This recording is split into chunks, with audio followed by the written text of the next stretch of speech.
So in this section, I want to talk about the 9 things that a mixed use developer needs to know. Okay, I'm just going to run through 9 quick points here.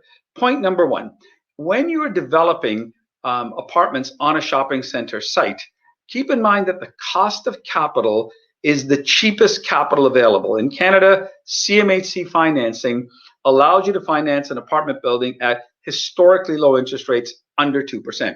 And even in tough times, if you've got a CMHC certificate, when it comes time to renew your mortgage, every bank will renew your mortgage. So if you're building a shopping center and you've got a $100 million shopping center and you want to put, let's say, $60 million of debt on it, 50 million is apartments and 50 million is shopping center. Well, it would make sense to load up the apartment with as much debt as you can at 2%, and then add on top of that the other debt you need at a higher interest rate to get you to the 60 or 70% debt or whatever you want. So keep in mind that the cost of capital for apartments is cheap.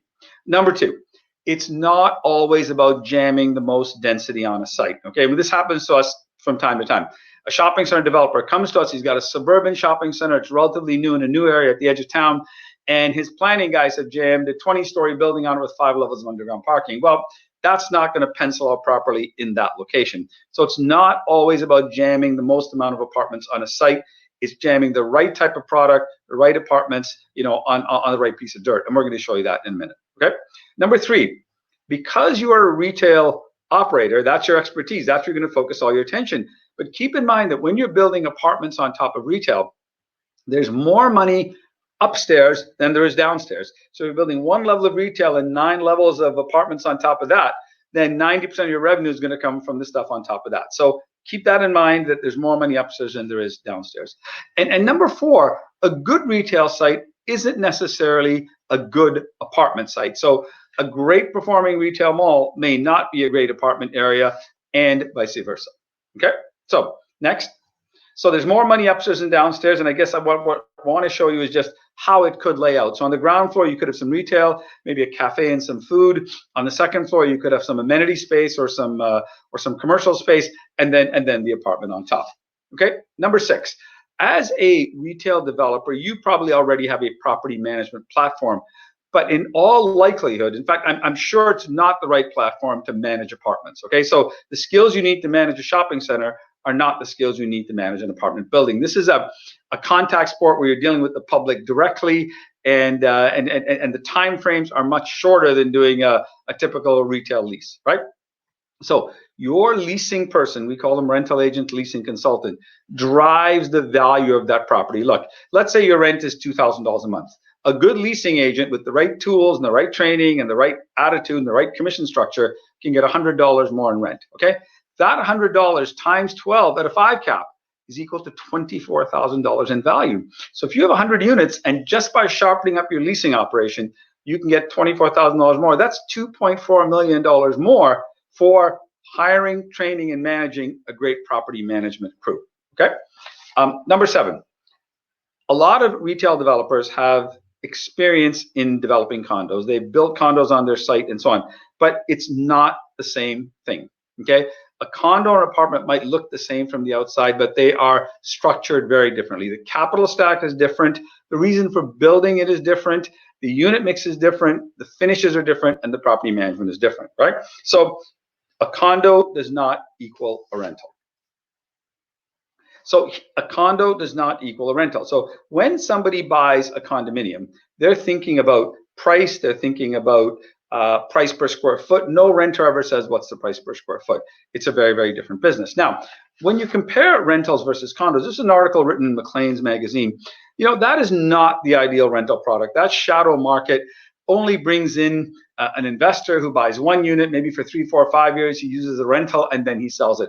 What we're talking about here is building purpose-built rental on a programmatic basis. Okay, so it's bigger, faster, cheaper, and easier. Bigger because it's scalable. Once you figure this business out, if you're a programmatic shopping owner with many, many sites, you can just start stamping out apartments. Okay, it's faster because there's no pre-sales involved. As soon as you get your site plan approval, your building permit, boom, you're going. You don't have to wait a year to get sales. It's cheaper. There's no customization. That whole building just goes up like this. It's the same finishes, same carpet, same flooring, and things like that. And generally, it's easier. There's no individual customer. There's no carry-on warranty, anything like that. you can have a much smaller footprint in your development company and build rental apartments very successfully. Okay, number 8. Now, this is a challenge for retail, guys. You guys are thinking about the retail all the time. You may have to give up some space, some prime retail space, or a pad somewhere to create a great rental entrance. Okay, in the apartment business, you need that lobby for the rest of your ownership period of the building, because that's your arrival experience when someone comes to rent an apartment. And turnover is going to be anywhere between 20 to 30% a year. So you might need to give up some space to create a great lobby that's not around the back of the big box store or something like that. But you get the idea of what I mean. Okay. Number 9. When we meet shopping center operators, they always say, is there demand? Well, yes, there's demand. That's not the big question. The big question is, what's the rent? And we're going to deal with that at our Apartment Developer University in significant detail. But let me quickly answer the demand question.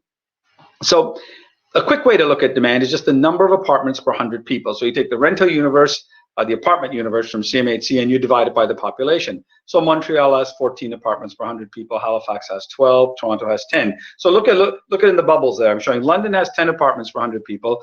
Burlington has 5.5. Oakville has 2.7.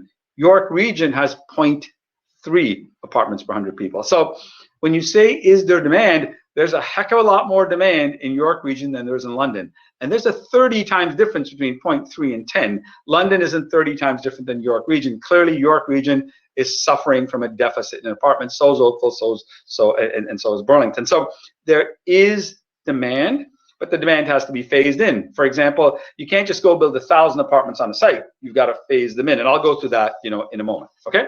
So those are the 9 sort of questions that I wanted to answer. But the real question that you've got to ask when you hire us to do a feasibility study is, what's the rent? That is going to determine the value of the property and whether this thing is viable or not. There's going to be demand. And if there's not, we can very quickly tell you that there isn't going to be demand. It's not that there won't be demand, it's how many can you absorb per year. So we can say to you the market can absorb 1,000 units easily, but it can't absorb 1,000 all at one time. You've got to build 5 200-unit buildings or something along that line. But this is the big question. What drives rent? Number 1 is location. Well, location's fixed in your case because you've got these shopping centers. But if you've got multiple shopping centers, then we should be picking the shopping center that's going to be the most successful for you, especially in your first apartment project. You don't want the bloom to go off the rose in your first rental project. Let's pick the best site and make it a home run, so then you can start building these things as part of your core business. Okay. So what drives rent? Number 1 is location. Number 2, what drives rent is unit design and unit size. So is it all 500 square foot apartments or all 1,500 square foot apartments? Well, or something in between, or a mix. That's going to depend on your resident profile, not what you think, what the data is telling you to build based on the information that we're going to collect in the feasibility study. And I think seminar number 3 in our 12 seminars is a detailed drill down on what a feasibility study looks like.